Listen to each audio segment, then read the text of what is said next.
Hello friends, welcome back to our channel. MPPSC prelims 2026 के लिए एक महत्वपूर्ण अपडेट के बारे में आपसे चर्चा करने वाले हैं।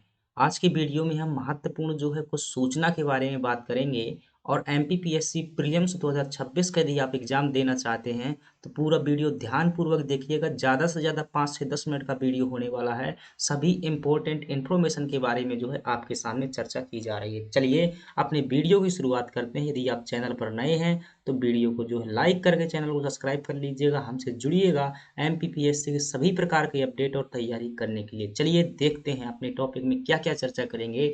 2025 का जो प्रीलिम्स होने वाला है इसमें हम देखेंगे कि नोटिफिकेशन मध्य प्रदेश में कब आने वाला है पीसीएस का। इसमें देखेंगे कितनी पोस्ट आने वाली हैं, साथ ही साथ चर्चा करेंगे एमपीपीएससी का एग्जाम देना चाहते हैं तो इसके लिए क्वालिफिकेशन क्या होना चाहिए। एज की बात करेंगे, हम बात करेंगे एग्जाम डेट, एग्जाम कब होने वाला है, बात करेंगे कितनी कट ऑफ जाएगी, हमें कितने एग्जाम का कितने नंबर के लिए टारगेट बनाना चाहिए ताकि 2026 का प्रीलिम्स को हम क्वालिफाई कर सकें। बात करेंगे इस वीडियो में एग्जाम पैटर्न के बारे में, बात करेंगे सिलेबस के बारे में, साथ ही साथ चर्चा करेंगे क्या एग्जाम की स्ट्रेटजी होनी चाहिए ताकि 2025 का 26 का प्रीलिम्स क्लियर होना चाहिए। इसमें हम बात करेंगे प्री टेस्ट सीरीज की भी बात के बारे में बताया जाएगा कि प्री टेस्ट सीरीज कहाँ से मिलेगी। साथ ही साथ बात करेंगे कितना कठिन है एमपीपीएससी के एग्जाम, कुछ अदर इन्फॉर्मेशन होगी। चलिए एक टॉपिक की शुरुआत करते हैं और देखते हैं। पहला टॉपिक है हमारे पास में कि नोटिफिकेशन कब आएगा। तो याद रखिएगा एमपीपीएससी प्रीलिम्स 2026 के लिए जो नोटिफिकेशन आएगा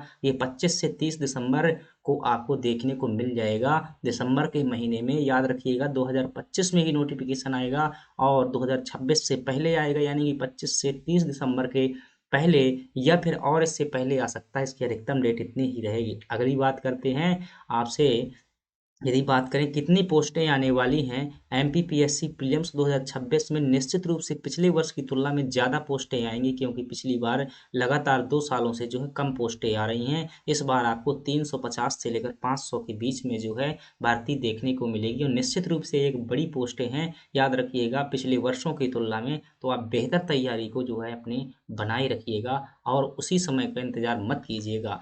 अगली बात करते हैं, अगर पूछे कि आपसे क्वालिफिकेशन क्या होती है एमपीपीएससी प्रीलिम्स का देने के लिए, इसकी जो क्वालिफिकेशन है आपके पास में स्नातक होना चाहिए, यानी कि ग्रेजुएशन आपकी डिग्री कंप्लीट होना चाहिए। कोई भी आपके पास में बैचलर डिग्री होना चाहिए। अगर आप ग्रेजुएशन के अंतिम वर्ष में हैं तब भी आप एमपीपीएससी प्रीलिम्स का फॉर्म भर सकते हैं। अगली बात करते हैं, इसमें एज की बात करें, अगर एमपीपीएससी के एग्ज़ाम देने के लिए एज कितनी होनी चाहिए तो आपकी कम से कम एज 21 वर्ष की होना चाहिए। याद रखिएगा अगर 21 वर्ष की नहीं है तो आप एमपीपीएससी का प्रीलिम्स नहीं दे सकते हैं। अगली अगर बात की जाए एमपीपीएससी के एग्ज़ाम डेट की, यानी एग्ज़ाम कब होगा, दिसंबर में इसका नोटिफिकेशन आएगा, जनवरी से फरवरी के बीच में इसके एग्ज़ाम हो जाएगा, याद रखिएगा। अगली बात करते हैं, इसमें अगर बात की जाए कट ऑफ कितना जाएगा तो मैं कट ऑफ यहाँ से पहले से डिसाइड नहीं कर रहा हूँ। मेरा बताने का मतलब ये है कि आप जब तैयारी कर रहे हैं तो आपको कितने प्रश्नों का टारगेट बनाना चाहिए। तो आपको इस प्रकार से टारगेट बना करके चलना है, 80+ क्वेश्चन आपको बना करके चलना है और टारगेट कट ऑफ आपका 80 के अंदर ही रहेगा, याद रखिएगा। लेकिन आपको 80 से ज़्यादा का टारगेट बना करके रखना है, तभी आप 80 के आसपास पहुँचेंगे। अगली बात करें एमपीपीएससी एग्जाम पैटर्न की बात करें तो याद रखिएगा एमपीपीएससी ट्रिपल स्टेज का एग्जाम होता है। इसमें सबसे पहले प्रीलिम्स होता है और जब प्रीलिम्स क्वालिफाइड हो जाता है तो आपका मेंस होता है और मेंस क्वालिफाइड होने के बाद में आपका इंटरव्यू होता है, याद रखिएगा। अगर बात करें हम सिलेबस के बारे में तो एमपीपीएससी के सिलेबस प्रीलिम्स का अलग है, मेंस का अलग है, सी सेट का अलग है। बात करते हैं प्रीलिम्स के सिलेबस की, इसमें पहली यूनिट में हिस्ट्री है, दूसरी यूनिट में मध्य प्रदेश का इतिहास और तीसरी यूनिट में भारत का जियोग्राफी है और चौथी यूनिट में मध्य प्रदेश की जियोग्राफी। पांचवी यूनिट में आपको भारत और मध्य प्रदेश की पॉलिटी देखने को मिल जाएगी। छठवीं यूनिट में अर्थव्यवस्था देखने को मिल जाएगी, इकोनॉमिक्स। सातवीं यूनिट में साइंस और आठवीं यूनिट में करंट अफेयर। नौवीं यूनिट में कंप्यूटर और सूचना संचार प्रौद्योगिकी और 10वीं यूनिट में मध्य प्रदेश की जनजातियां आपको देखने को मिल जाएंगी।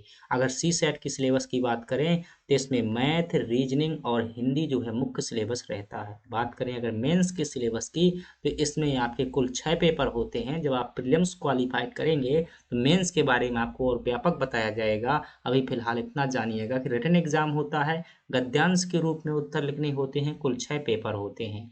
अब हम बात करते हैं एग्ज़ाम की क्या स्ट्रेटजी होना चाहिए ताकि 2026 की एक सीट हमारे पास में हो।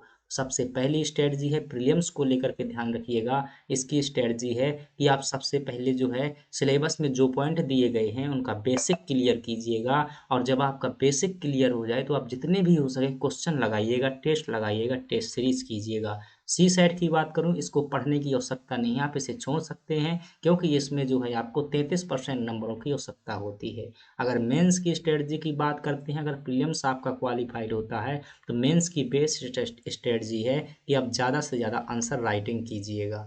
क्या एमपीपीएससी का एग्ज़ाम बहुत ज़्यादा हार्ड है? तो जवाब है कि आपको जो है इसमें बहुत ज़्यादा हार्ड नहीं है। अगर आप 6 से 8 घंटे डेली पढ़ाई करते हैं तो आप 6 महीने में एमपीपीएससी प्रीलिम्स का सिलेबस बड़ी आसानी से पूरा कर लेंगे। अब देखिएगा, तो ये क्या हो जाती है हमारी एमपीपीएससी की। अब निःशुल्क टेस्ट सीरीज की बात करते हैं। यदि आप एमपीपीएससी प्रीलिम्स 2026 का एग्जाम देना चाहते हैं तो हमारे ही चैनल पर निःशुल्क टेस्ट सीरीज करवाई जा रही है, जिसमें डेली 50 क्वेश्चन करवाते हैं, और टेलीग्राम चैनल में जो है इन्हीं क्वेश्चनों का क्या होता है, टेस्ट होता है। इसका ज्वाइन करने के लिए आप इन डिस्क्रिप्शन बॉक्स में जाइएगा, वहाँ पर आपको लिंक मिल जाएगा, या फिर टेलीग्राम में सर्च कीजिएगा जीएस क्विज चैंपियन ग्रुप, वहाँ पर आपको देखने को मिल जाएगा। तो टेलीग्राम जो है आपको ज्वाइन करना है। तो इस प्रकार से फ्रेंड्स क्या हो जाती है, ये हमारी जानकारी हो जाती है कंप्लीट। आपको वीडियो कैसा लगा ज़रूर बताइए कमेंट बॉक्स में। अगर कोई प्रश्न रह जाता है तो उसे छोड़िएगा। यदि चैनल को अभी तक सब्सक्राइब नहीं किया, सब्सक्राइब कीजिएगा। धन्यवाद।